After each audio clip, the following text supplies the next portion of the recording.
Hey, Eric, it's good to see you. How you doing today? What's up, man? Happy to see you again. How's it going? It's going well. It's going well. How was Black Friday for you guys?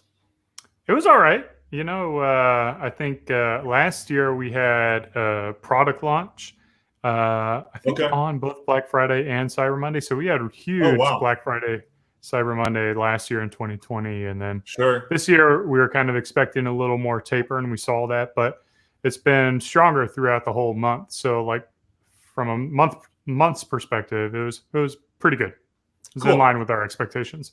Awesome. Yeah, it's great to hear.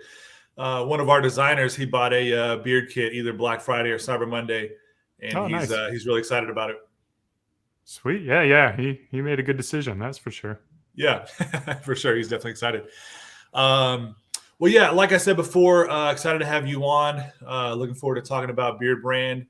And the goal with the interview today is to really talk about kind of the nitty gritty, real stories, what it's like to start a Shopify store, and kind of get away from I started a store and now I drive a Ferrari kind of a thing. So that's the goal for today. Does that sound good to you? Yeah, I started a store and now I drive a Subaru. Okay, So there we go. Okay. I was going to ask that question later, but now we've got it out of the way. okay. Yeah. Well, hey, yeah. First question I'd love to ask is, what made you decide to start Beard Brand? What was that kind of genesis like, and that initial step like? Yeah, so we'll be celebrating 10 years in February. So it's been a Okay, long journey. But I used to work as a financial advisor, looking a little bit different than the way I sure, look now. And never felt like I could kind of express myself and my style how I wanted to be. So sure, I stopped working there. I grew my beard out and tried to start a design business. And in the process, people would call me like Grizzly Adams or Duck Dynasty or ZZ Top, and those are great dudes. But like these hands were made for keyboards; they weren't made for axes. And I ended up attending this event where I started meeting other bearded guys who were similar to me, like lawyers and doctors and ministers and entrepreneurs and salespeople. And I sure, realized there's this community of guys that didn't fit the traditional stereotype of a bearded guy. And that's where I got the idea for Beard Brand to unite this community. And we ended up calling members in the community urban beardsmen. So Beard okay, Brand wanted to foster confidence through style and grooming. And, grooming was a big part of that confidence aspect. But we've always sure. focused on the education and the self improvement beyond just the grooming products. Got it. That's really cool. I didn't realize you guys have been around 10 years. Congratulations. Not yet. You Not gotta yet. what 3 more months. Three So more months. Okay, gotcha. But I did. I read one of your Reddit posts. I think you posted it 8 years ago. The one about building a brand on Reddit, and mhm. I pulled it up before this just to kind of read it again and kind of get a refresher. And I was shocked that it was 8 years ago. But anyway, it makes sense that you guys have been around 10 years, and that post has been around 8 years now. Yeah. So hopefully the content's still relevant. I think Sure. there's certain aspects of building a business that are always going to be tried and true. Make more Right. money than you spend, Yeah. and serve the heck out of your customers, and build Sure. something where you want your name to last and to stick around. Right. Yeah, that makes sense. That makes sense. I'd love to know. So, you guys have been around for a while now, but one of the things that interests me the most is that initial kind of step, that initial stage. Obviously, you want to build a brand, but you've also got to start generating sales. I personally think a lot of people overthink it and they kind of get caught up in like, my website has to be perfect, my social has to be perfect, my packaging has to be perfect, and they never get started. So I'd love to know kind of, month 0 to month 12, what that looked like for you and how you would paint that picture for somebody who maybe is getting hung up on the wrong details. What did that look like for you? Yeah, so the way I like to look at business is a pretty simplified view. Business is simply a series of problems that you have to prioritize and solve.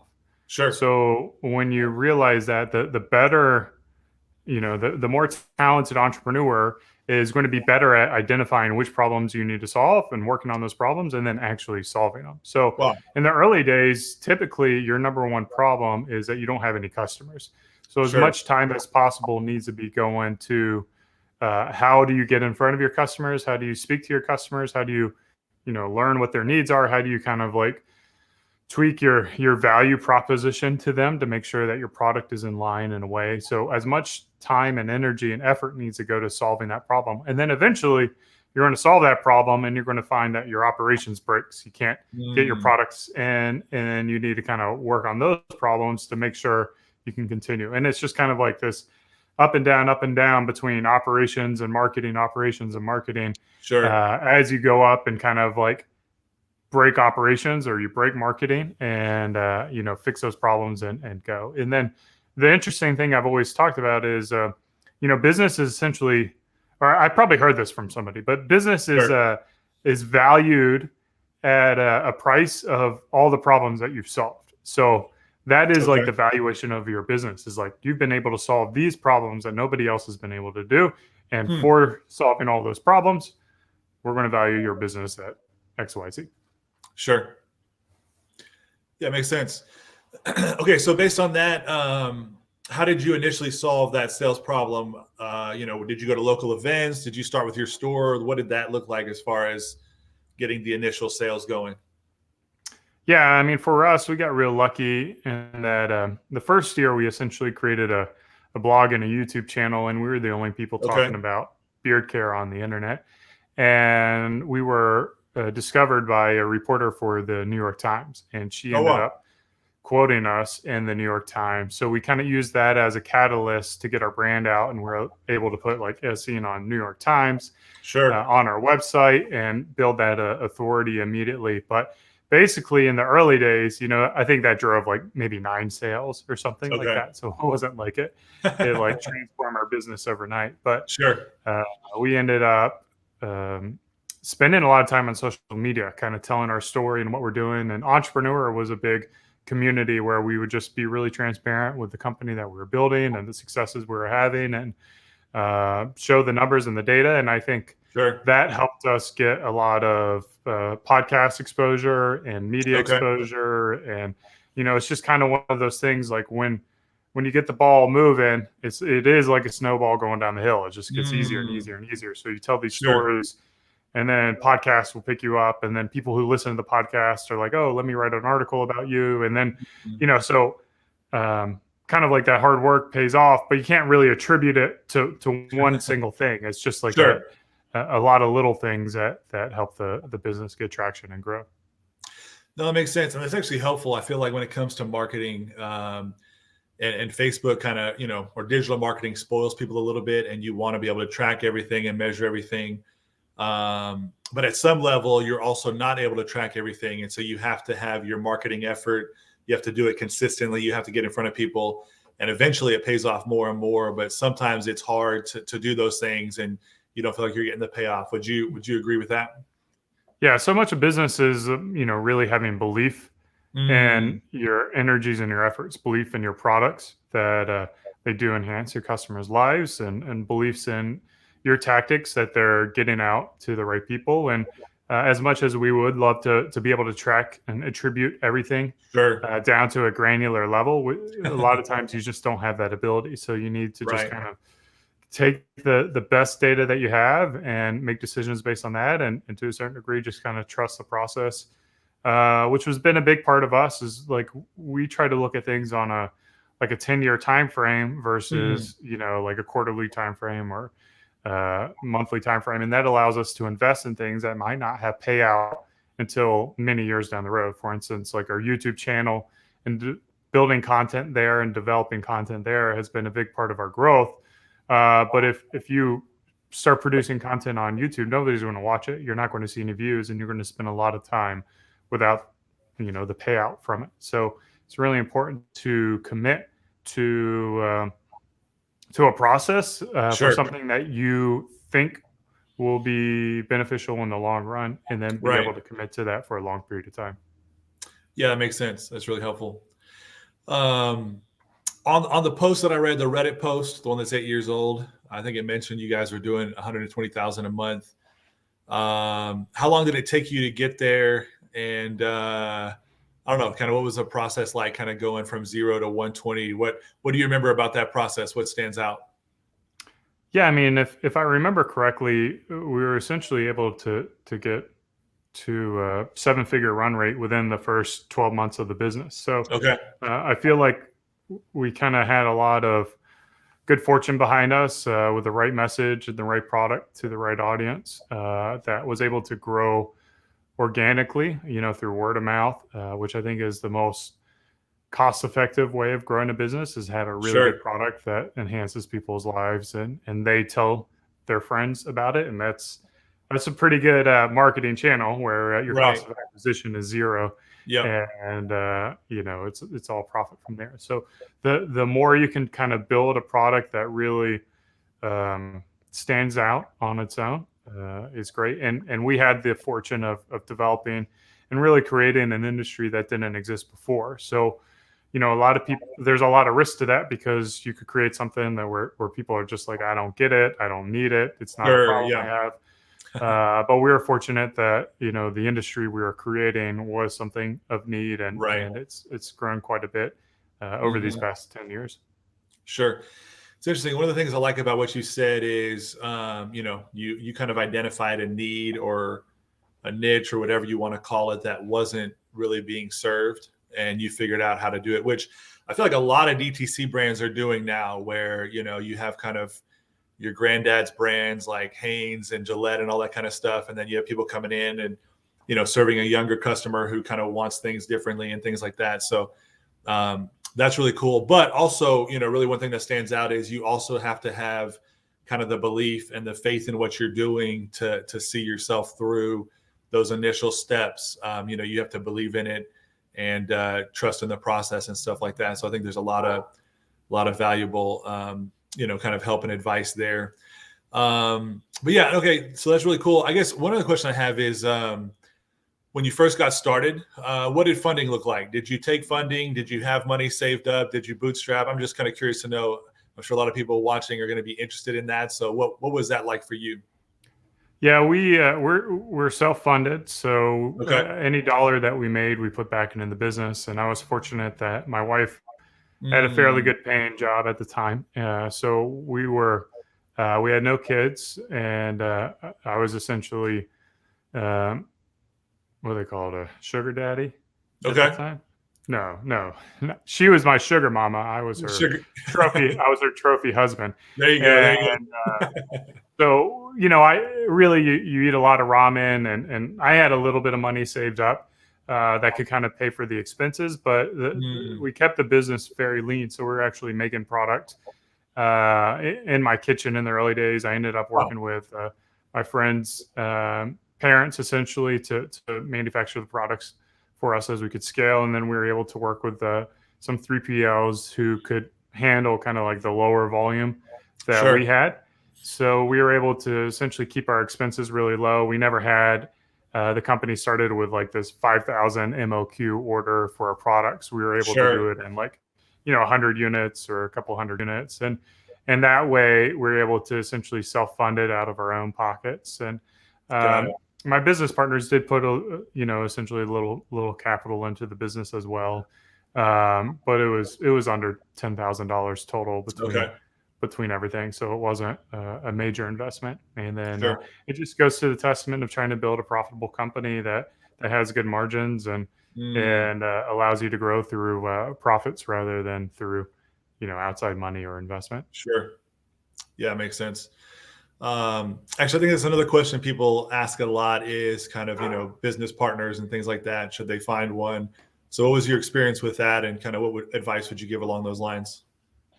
Yeah, I'm a big fan of business partnerships. I think building a business is a very lonely and challenging Sure. journey, and nobody is going to understand the pains and challenges of your business like a business partner. So being able to have somebody who shares that burden with you is Mm, something for me that's a huge relief. I know there's a lot of people out there who are control freaks and they're mm, not able to share sure. the efforts of the business or the vision of the business or the direction of the business. And I think it must be really challenging because Mm, in my opinion, like the times that we're not moving exactly the way I want to go, or maybe we're Sure. going the direction of my business partners, and I'm kind of tagging along, that downside is supremely outweighed by, just like that shared experience with someone who aligns with you philosophically. Sure. Now, I think finding a business partner is like a marriage. You Right. need to find someone who you work well with, who you can plan on spending 10 years together, 15 years together, 20 years together, Sure. whatever it may be. Yeah. And someone who's aligned philosophically more so than someone who's aligned in terms of talent. I think a lot of advice out there talks about how, if you're an ideas person, you need the operations person, or, Sure. like if you're an engineer, I think that's helpful and beneficial. But the reality is, if you have two different talents, but you're not aligned on the vision and the philosophy of what you want to do with the business, then you're always going to be conflicting and working, not on the business, but like just fighting within the business, and you're not going to be able to grow the business. So finding a partner who aligns philosophically is a higher priority to me than someone who is more of a match on a skill set. Yeah, that makes sense. That's really helpful. I think people who haven't started a business don't realize how challenging it is, and how lonely it can be. And I guess the way I describe it is, if you're by yourself and you have to make every decision, it starts to kind of just mess with your head a little bit, because you just have to make all these decisions by yourself and things like that. And I like to think that one of the services we provide here at Conversion Engine with our clients is, even if they don't have a business partner, we provide that other perspective. We challenge them a little bit, we push them a little bit, we help them make decisions that otherwise are hard to make by yourself. But like you were saying, I think that's something that most people don't realize about being an entrepreneur, about how kind of lonely and challenging it can be. So it's great advice. But also, I love the advice you had mentioned, which is, having a partner really is like a marriage. And so it's really more about compatibility, and obviously skills need to be there and commitment needs to be there. But I like that advice. It's not just, you're technical, so find somebody who has business savvy or whatever. So I think that's really helpful. Yeah. And we, of course we've built an operations agreement like any other good business should do. But for us, we kind of had an agreement that, really the document you can always go back to and kind of lean on that. But I feel like that's not a good way to handle issues, by being like, hey, this is what it says in the contract. I think it's more relevant or a better experience to just be like, hey, we've got an issue. Let's work it out. Let's figure out how to work it out and get on the same page, because the minute you start like arguing by contract, is not going to end pretty. Like, I just feel like it's tone deaf, and it's not really relationship based. So I know everyone says like, have your operations agreement and dot your I's, but for me and the type of businesses that I like to build, I frankly don't want to do business with people who operate through contracts. And that's just been like a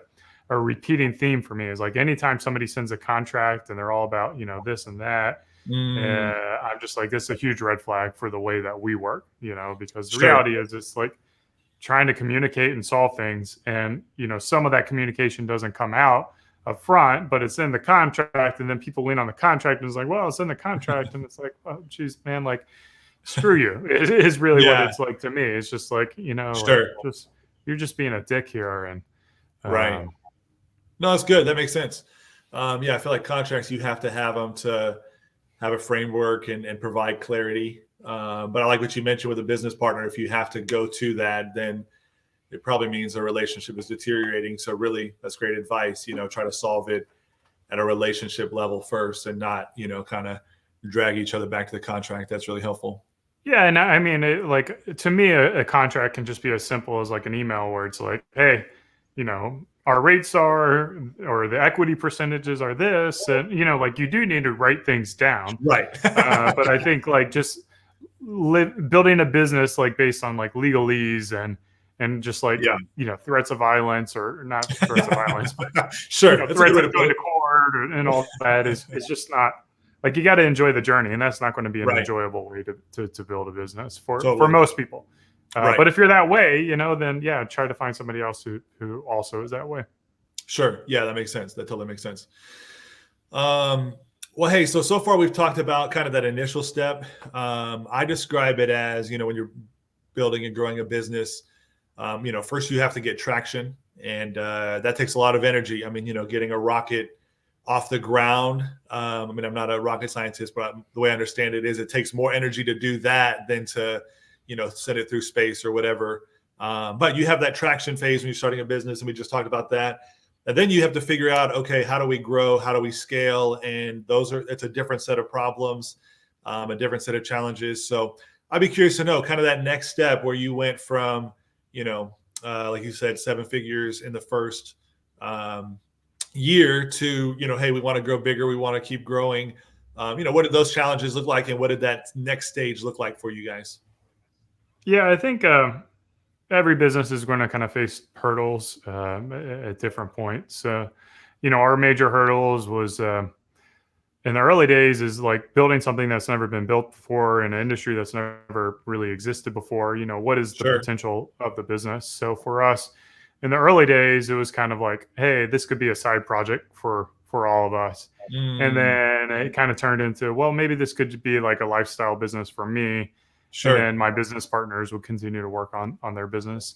And then we made the decision to make it like a real business that had a lot of potential that could grow to multi-million, and move it out of that kind of, I would say it's still a lifestyle business, but like, sure, like just a single person lifestyle business, and brought my business partner on, and we started hiring employees. And I think like there's a lot of really huge challenges and hurdles in building a team and scaling up your infrastructure, and being able to handle like a higher volume. So if you have a good business that's just you and you kind of enjoy like all the nuances of doing business by yourself, that's probably a smarter way of going than introducing a lot more variables into the business, which can be really challenging. And I think, hiring and managing personnel for us was one of the biggest issues that we struggled with, really for the first,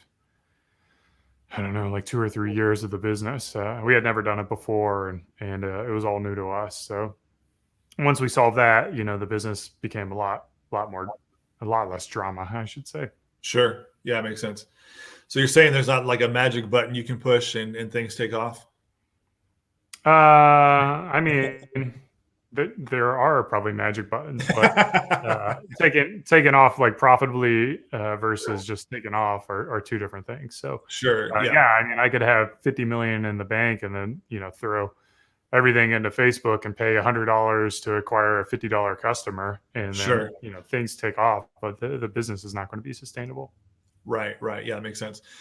Yeah, so it sounds like kind of hiring and having a team and managing was a challenge. What about other things like cash flow, inventory, operations? Was there anything else that kind of was kind of a big challenge for you guys? Yeah, I'm very conservative financially. We run cash-based books, or P&L's cash-based, which all my buddies tell me I'm an idiot for. But for me, it's like I got this money coming in, I got this money going out. Like that's real money. Like I can't count my chickens before they hatch. Right. So for us, like we've always loved doing cash-based accounting, and subsequently we tend to carry a lot of for lack of a better term, savings in the bank. So we'll eat ramen for a really, really long time to make sure that, the business can withstand any kind of significant downturn and kind of cover our fixed costs as we go. So we've been pretty good. That cash flow has never been an issue for us, but really that just comes down to financial management. I think if you're the type of person who lives paycheck to paycheck, your business is probably going to run paycheck to paycheck. So that makes sense. Personally, I've never lived my life that way. I've always had savings in the account. I've always lived below my means. And we kind of do the same thing with the business. We're not huge risk takers. We're not willing to do these really aggressive growth strategies to rapid or quicker rates than we could. But Mhm. subsequently, we have a lower stress kind of business that we can feel confident we're always going to make payroll. Sure, that makes sense. And yeah, I don't know that most people realize how much that's a strategic decision as far as, you have to decide, hey, are we going to go high growth or are we going to go grow as profitably as possible? I mean, some people have the luxury of being able to do both, but yeah, anyway, I know a lot of businesses, if their goal is growth, they have to sacrifice margin and some profit and things like that. So it's interesting to hear how you guys have done that. One other thing that's interesting to me is I know on your side, and I would guess on your business partner side, your team has prioritized building a brand as opposed to just selling products. And I know, that kind of has a bigger impact on, let's say, kind of valuation, but also word of mouth and things like that. I'd love to know, what advice would you give to people who are listening based on what you guys have done about how to build a brand, the benefits of building a brand, and what you guys decided to do? What would you share about the benefits of doing that? Yeah, I mean, the big thing is to really focus on being self-aware and understanding what your values are Mm, to the sure. organizations. Frankly, some people shouldn't be building a brand. They're data-driven people. Mm, They have a single product. Sell on Amazon. Figure out how to like optimize for their algorithm, buy ads really efficiently, and just move the product. mm, That's all you need to do, and you can have a really successful, really sure. profitable business that grows great. So not everyone needs to build a brand. I think that's the Sure. first thing that I want to clarify. But if you are the type of person who likes telling a story, who likes to have a bigger purpose than the products you're Mm, trying to move, then yeah. I don't think you can build a business without a brand if that's kind of what you like to do. And Right. at Right. Beard Brand, like we are very mission focused and core value focused, and it's just kind of in our veins of who we are. Like I Sure. started this business because it's to a certain degree an extension of myself and who I am, and I want to be able to help like-minded people and help them become better versions of themselves, and Mm, ultimately kind of believe that if we can imprint our DNA onto our customer, mm, that we're going to be able to, make society a better place. It's going to mhm. inspire guys to be better, to love themselves, love the person looking back out of the mirror, and then, use that love and confidence for, building a better family and becoming better Sure. fathers, to Yeah. be better team members, to be better leaders in their careers, and ultimately kind of lift the community up. And it kind of all Mhm. starts with that self improvement and that self love that I feel like we've got a major opportunity to kind of influence Mhm. our audience and our customers with that. Sure. Yeah, I like what you mentioned about being self-aware, knowing what your goals are, knowing what your values are. Um, One of the things that drives me a little bit crazy is when businesses spend too much time paying attention to the competition. And they're like, they're doing X, so we have to do X. They did Y, so we have to do Y. And I just feel like that does a disservice to everybody, but especially, really the goal is to stand out in business. And if someone else is zigging, then you want to be zagging. But not only that, it's just more of what's your course, what's your journey, what's your goal, and you shouldn't base that off of what somebody else is doing. And if you do, it's going to water down your brand, and it's going to, make what you do less enjoyable, and I would argue less successful. So, like what you mentioned as far as like focusing on your values, your mission, and kind of knowing your identity and things like that. Yeah, what do they say? Comparison is the joy of the thief of joy. Sure. The Yeah. same is true, and I'm guilty of it. Like I would imagine many other Sure. entrepreneurs are, is seeing what your competitors are doing. But coming up to 10 years into the business, it's at this point, like we kind of know who we are. It's like uh, really like a business could be summed up with like the growth of you as a child and kind of like that youthful energy, and then you get into that adolescent stage where you're really comparing yourself to others, and am I doing the right thing, and Bobby's Sure. doing this and Billy's doing that, and I got to do that. And then eventually you kind of become an adult and you're like, this is who I am Sure. and I'm okay with this, and whatever it means the warts and all. So you kind of become less concerned with what's going on around you. You can just focus on who you are as a business and a brand, and what kind of customer is going to resonate with that, and just trying to find like-minded people.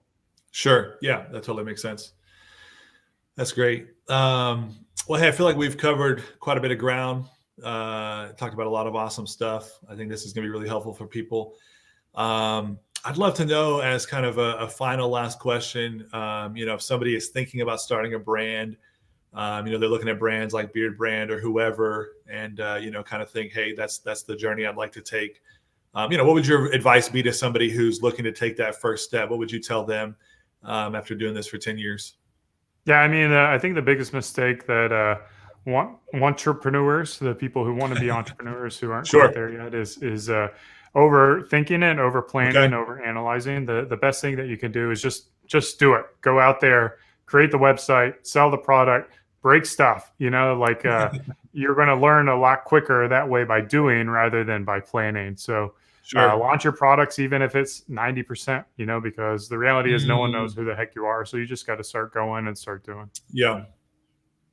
No, that's good. That's helpful. Yeah, I really think, just getting started. And even if you have to show up to a farmer's market or something and start selling things, the key is to get product in front of people and start getting those first sales, as opposed to waiting for everything to be perfect, because it's definitely not going to ever be perfect. Yeah, and momentum is a great thing. So once you kind of get that first order, you get a little bit of energy, and you want to get more, and you want to optimize. Confidence. So it's just like you got to get that ball rolling. Right. Yeah, that makes sense. That totally makes sense. Well, it's awesome. Eric, I'd love to know, kind of just leave people with what's next for Beard Brand. What do you guys have around the corner that's exciting and gets you excited about what you guys are doing? Yeah, there's a lot going on with Beard Brand. But probably the one thing that I'm most excited about right now is we spun up a new brand called Sovereignty. Okay. SOVRNTY. And this is a product and a company that really conveys the same core values that we share at Beard Brand, but we wanted to be able to package the product and the experience more tailored towards really like a gender neutral audience, or kind of like a women and men type of product, but highlighting women as a customer. So I'm excited to kind of grow beyond the beard with a new brand and see where that takes us. So we're going to be bootstrapping that and hopefully build it the same way we built Beard Brand, and hopefully being able to continue to spread our core values and our mission to a larger audience. Got it. And what kind of products will you guys be selling? It'll be very similar to Beard Brand. It'll be beauty and grooming products. Got it. Very cool. Awesome. Well, I'll definitely go check that out. But hey, I appreciate your time. I appreciate your sharing what you shared. I think it's all super helpful, and look forward to getting this video out and kind of sharing the Beard Brand story with more people. My pleasure, man. Thanks for having me. Awesome. I'll talk to you later.